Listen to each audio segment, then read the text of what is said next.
بسم اللہ الرحمن الرحیم۔ ناظرین کرام، السلام علیکم ورحمۃ اللہ وبرکاتہ۔ جامعہ انواریہ کے زیر اہتمام بخاری شریف کا سلسلہ وار درس جاری و ساری ہے۔ وحی کا بیان چل رہا ہے اور اس کے متعلق مختلف احادیث کی تفصیل اور تشریح گزر چکی ہے۔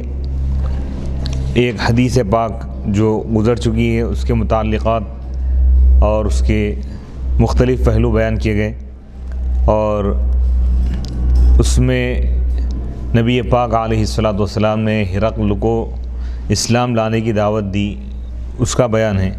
ہرقل کے اسلام لانے پر اس کو دگنا اجر کیوں دیا جائے گا، یعنی ڈبل ثواب، 2 گنا اضافہ ثواب کیوں دیا جائے گا۔ اس حدیث میں مذکور ہے، بات بیان کی گئی ہے کہ ہرقل نے نبی پاک علیہ الصلوۃ والسلام کا مکتوب یعنی حضور کا لیٹر منگوایا، اس میں لکھا تھا بے شک میں تم کو اسلام کی دعوت دیتا ہوں۔ حضور فرماتے ہیں اسلام قبول کر لو، تم سلامت رہو گے، اللہ تم کو دگنا اجر عطا فرمائے گا۔ ہرقل کو دگنے اجر کی اس لیے بشارت دی کہ وہ پہلے حضرت عیسیٰ علیہ السلام پر ایمان لایا تھا، یعنی یہودی یا عیسائیوں میں سے اگر کوئی اسلام قبول کر رہا ہے تو اس کو دگنا اجر ملے گا، ڈبل ثواب، اس لیے کہ سابق نبی پر بھی وہ ایمان لایا تھا اور حضور پر بھی ایمان لایا۔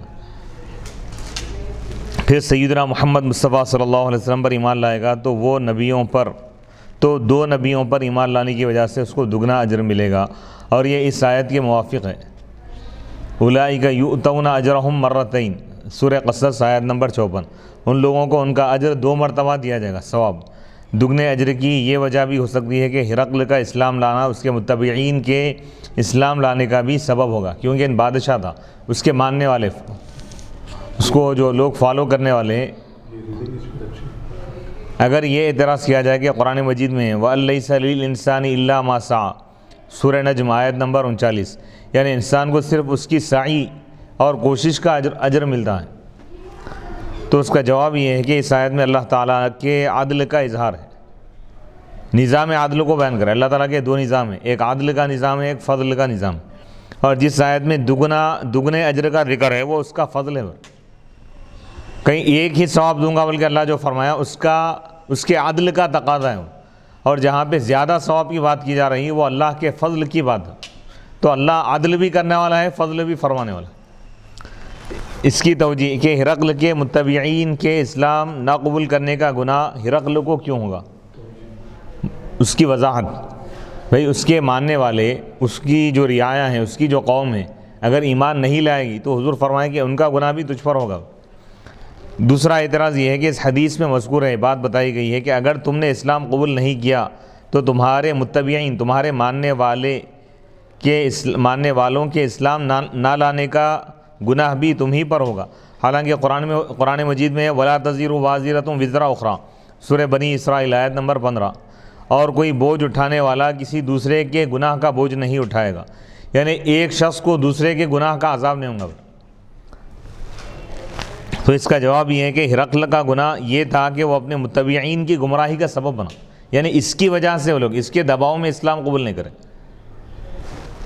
کیونکہ وہ لوگ اس کے اسلام نہ لانے کی وجہ سے اسلام نہیں لائے، لہذا اس اعتبار سے متبعین کا گناہ در حقیقت، یعنی اس کے ماننے والوں کا گناہ در حقیقت ہرقل ہی کا گناہ ہے، اور وہ اپنے ہی گناہوں کا بوجھ اٹھائے گا۔ یعنی اگر کوئی شخص کسی قوم کی تباہی کا سبب بنے تو اس لیڈر پر بھی، اس رہنما پر بھی اس کا عذاب ہوگا۔ اس اعتراض کا جواب کہ ہرقل کے نام مکتوب میں جو آیت لکھی گئی تھی، خط میں جو آیت لکھی گئی تھی، اس مکتوب کو بھیجنے کے 3 سال کے بعد نازل ہوئی تھی، جو آیت ہے سورہ آل عمران کی، قُلْ يَا أَهْلَ الْكِتَابِ تَعَالَوْا إِلَىٰ كَلِمَةٍ سَوَاءٍ بَيْنَنَا وَبَيْنَكُمْ أَلَّا نَعْبُدَ إِلَّا اللَّهُ، سورہ آل عمران کی آیت نمبر 64۔ یہ آیت تو جب حضور لیٹر بھیجے اس کے 3 سال کے بعد نازل ہوئی۔ اس سلسلے میں تیسرا اعتراض یہ ہے کہ اس مکتوب میں جو آیت لکھی ہوئی تھی، یا اہل الکتاب تعالوا الی کلمۃ، اے اہل کتاب ایک ایسی بات کی طرف آؤ جو ہمارے تمہارے درمیان برابر ہے، اللہ نعبد الا اللہ، کہ ہم اللہ کے سوا کسی اور کی عبادت نہ کریں، اللہ کے ساتھ شرک نہ کریں، یعنی توحید کو وہ لوگ بھی مانتے ہم بھی مانتے۔ یہ آیت اس وقت نازل ہوئی تھی جب آپ کے پاس نجران کے عیسائیوں کا وفد آیا تھا، اور آپ کے پاس وفد آنے کا قصہ سن 9 ہجری کا ہے. عیسائیوں کا جو وفد ڈیلیگیشن جو آیا تھا سن 9 ہجری میں آیا تھا. اور ابو سفیان جو ہرقل کے دربار میں گئے تھے یہ سن 6 ہجری کا واقعہ ہے. لہذا اس مکتوب میں، اس لیٹر میں وہ آیت کیسے لکھی گئی جو 3 سال بعد نازل ہوئی تھی؟ حافظ ابن حجر عسقلانی رحمۃ اللہ علیہ نے اس اعتراض کا یہ جواب دیا ہے کہ نبی صلی اللہ علیہ وسلم نے اس آیت کے نزول سے پہلے ہی اس کو لکھ دیا تھا، اور بعد میں جب یہ آیت نازل ہوئی تو آپ کے لکھے ہوئے کے موافق تھی. اور یہ بھی ہو سکتا ہے کہ یہ آیت 2 بار نازل ہوئی ہو، لیکن یہ بعید ہے. یعنی ایک آیت 2 مرتبہ نازل ہونا، یہ بات سمجھ میں نہیں آ رہی، یہ بولنا چاہ رہے ہیں، یہ حق سے دور ہے یہ بات. تو یعنی حضور اپنی فراست سے آپ جو کلمات لکھے تھے اسی کے موافق قرآن نازل ہو. میں کہتا ہوں کہ اس میں ابن عربی کے اس قول کی تائید ہے کہ قرآن مجید کے مکمل نزول سے پہلے آپ کو اس کا اجمالی علم تھا.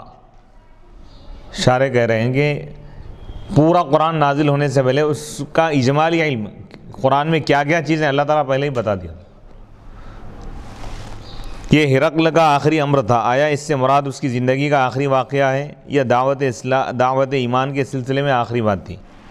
اس حدیث کے اخیر میں یہ بات بتائی گئی ہے کہ جب ہرقل عیسائی سرداروں کے ایمان سے مایوس ہو گیا تھا، ایمان لانے کا حکم دیا، وہ لوگ ایمان نہیں لائے، ان سے مایوس ہو گیا، تو اس نے ان سے کہا میں نے جو ابھی تجویز پیش کی تھی اس سے میں دین میں تمہاری شدت سختی کو آزما رہا تھا کہ تم دین پر سختی سے، اپنے مذہب پر، عیسائیت پر سختی سے قائم ہو یا نہیں، یہ دیکھنا چاہ رہا تھا.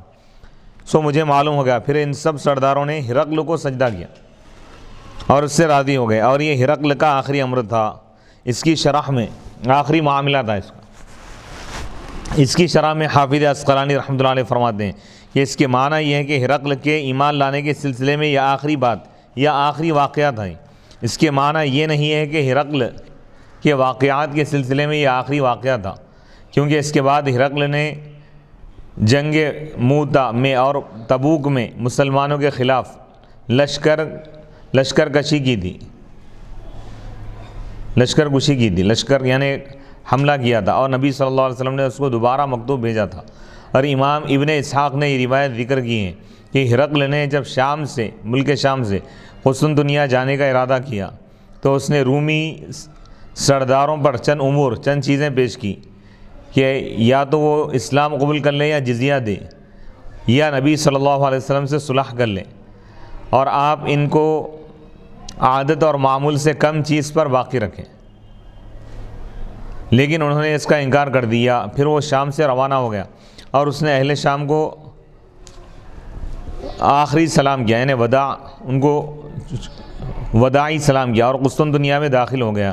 اس میں مورخین کا اختلاف ہے کہ آیا یہ وہی ہرقل ہے جس سے مسلمانوں نے حضرت ابوبکر صدیق، حضرت عمر فاروق رضی اللہ تعالیٰ عنہما کے زمانے میں جنگ کی تھی، یا وہ اس کا بیٹا تھا. جبکہ اکثر لوگوں کے نزدیک ہرقل کے ایمان کا معاملہ غیر واضح تھا، یعنی ایمان لایا یا نہیں لایا واضح نہیں ہے برے بات. اس لیے کہ ہو سکتا ہے کہ اس نے جان کے خوف سے ایمان لانے کی تصریح وضاحت نہ کی ہو، ایمان ظاہر نہیں کیا ہوں گا، کیونکہ ایمان کا اظہار کریں گا تو اس کو یہ خوف تھا کہ عیسائی اس کو ختم کریں گے، حکومت سے بھی ہٹا دیں گے. تو عہدے کے خاطر اور اپنی جان بچانے کے لیے ایمان کا اظہار نہیں کیا ہوں گا، دل میں ایمان تھا ہوں گا. اور یہ بھی ہو سکتا ہے کہ وہ آخر وقت تک شک میں رہا حتیٰ کہ کفر پر مر گیا. 2 اقوال ہیں. ایک ایمان لانے کے بھی اسلام سے اپنی موافقت کا بھی اظہار کر رہا تھا، اسلام ٹھیک ہے، لیکن جب اپنی قوم کو یہ دیکھا کہ وہ لوگ عیسائیت سے ہٹنے کے لیے تیار نہیں، کہیں پوری قوم اس کے خلاف باغی نہ بن جائے، یعنی دنیاوی اقتدار کے خاطر اپنی جان بچانے کے لیے یا تو اظہار نہیں کیا یا تو ایمان نہیں لایا. حدیث مذکور کی عنوان کے ساتھ حافظ عسقلانی کی بیان کردہ مناسبت، یعنی جو حدیث ذکر کی گئی ہے عنوان کے ساتھ اس کا کیا تعلق ہے؟ موافقت. امام بخاری نے اس باب کو انما الاعمال بالنیات کی حدیث سے شروع کیا تھا اور ہرقل کے آخری معاملے پر ختم کیا ہے. یہ باب جو شروع ہوا نیتوں کے بیان سے شروع ہوا نا، نیت والی جو حدیث ہے اس سے شروع کرے، اور جو یہ باب ختم ہو رہا ہے ہرقل کے آخری کام پر، آخری معاملہ کیا تھا اس پر اس باب کو ختم کی. یا کہ امام بخاری نے کہا کہ ایمان لانے کے لیے اس کی نیت صادق تھی تو وہ کامیاب ہے، ورنہ وہ ناکام اور نامراد ہے۔ اور یوں اس حدیث کی باب سے مناسبت ظاہر ہوگی۔ ابتدا میں جو حدیث لائے تھے کہ اعمال کا دار و مدار، کامیابی کا دار و مدار حسن نیت پہ، اخلاص پہ، تو پھر آخری جو حدیث لائے اس میں ہرقل کا آخری معاملہ یہی تھا بلکہ تو اس سے امام بخاری رحمۃ اللہ علیہ بتانا چاہتے ہیں کہ اگر اس کی نیت، اس کے دل میں اگر ایمان کا ارادہ تھا، ایمان لا لیا ان دل میں، تو ان کامیاب ہے، بلکہ یہ بتانا چاہتے ہیں۔ تو ایمان کا تعلق دل سے، یہ بتانا چاہ رہے، نیت سے، اگر اظہار نہیں کرا تو ان کافر نہیں ہوں گا۔ اسلام کے لیے اظہار ضروری ہے، ایمان کے لیے اظہار ضروری ہے، دل سے ایمان لا لیے کافی ہے۔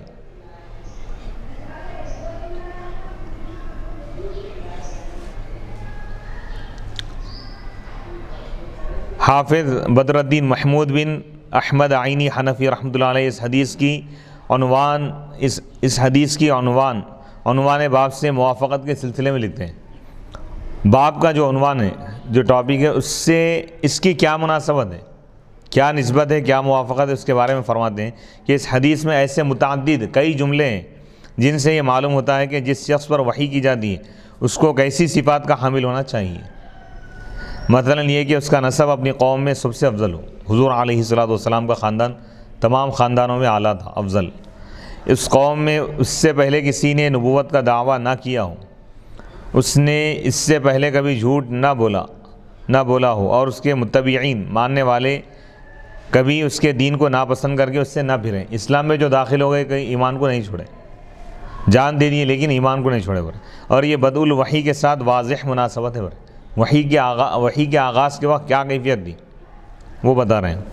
نیز ہرقل کو جو مکتوب بھیجا گیا تھا، جو لیٹر، اس میں جو آیت مذکور ہے، ذکر کی گئی، اور اس باب کے شروع میں جو آیت ذکر کی گئی، دونوں میں یہ چیز مشترک ہے کہ اللہ تعالیٰ نے انبیاء علیہ السلام پر دین کو قائم کرنے اور کلمہ توحید کا اعلان کرنے کے لیے وحی نازل فرماتا رہا ہے، دین کو باقی رکھنے کے لیے مشترک، یعنی تمام انبیاء کے وحی میں جو بات مشترک تھی وہ کیا تھی کہ اللہ کو ایک ماننا، توحید کا پیغام دیا گیا تھا، اور یہ بات بتائی گئی تھی کہ اپنی اپنی شریعتوں پر عمل کریں۔ تو توحید قدر مشترک ہے، چاہے یہودی ہو، عیسائی ہو، موسوی ہو یا عیسوی ہو، داؤدی ہو یا ابراہیمی ہو، ہر ایک کے پاس توحید ہے۔ حضرت آدم علیہ السلام سے لے کر عیسیٰ علیہ السلام تک، اور حضور کے دین میں بھی سب کی بنیاد کلمہ توحید پر ہے۔ یعنی دین کے جو اصول ہیں، تین چیزیں: توحید، رسالت اور آخرت۔ تو وہ بتا رہے ہیں کہ وحی جو بھیجی گئی اس کا مقصد بھی اس دور میں وہی تھا، توحید، اللہ کو ایک ماننے کی تعلیم دی جائے، اور اس دور میں بھی یہی مقصد ہے۔ شریعتیں، فروعی جو احکام ہیں نا، یہ قوانین بدلتے رہے، لیکن اصل دین، وحی کی جو اصل روح ہے وہ ہے اللہ کو ایک ماننا۔ قوانین جیسے نماز کے احکام ہیں، روزے کے احکام ہیں، ہر دور میں الگ الگ رہے، نمازوں کی تعداد الگ رہی، لیکن ایک خدا کو ماننے کی جو بات ہے ہر مذہب میں، ہر آسمانی دین میں یہی رہی بات۔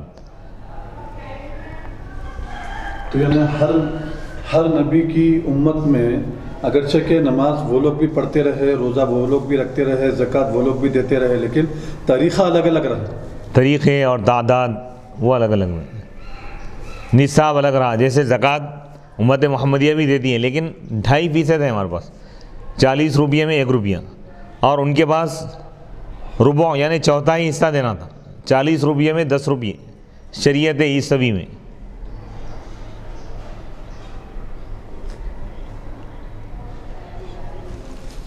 حافظ اسقلانی اور حافظ عینی کی مناسبتوں کے درمیان محاکمہ اور مصنف کی بیان کردہ مناسبت، یعنی دونوں میں کمپیئر کریں۔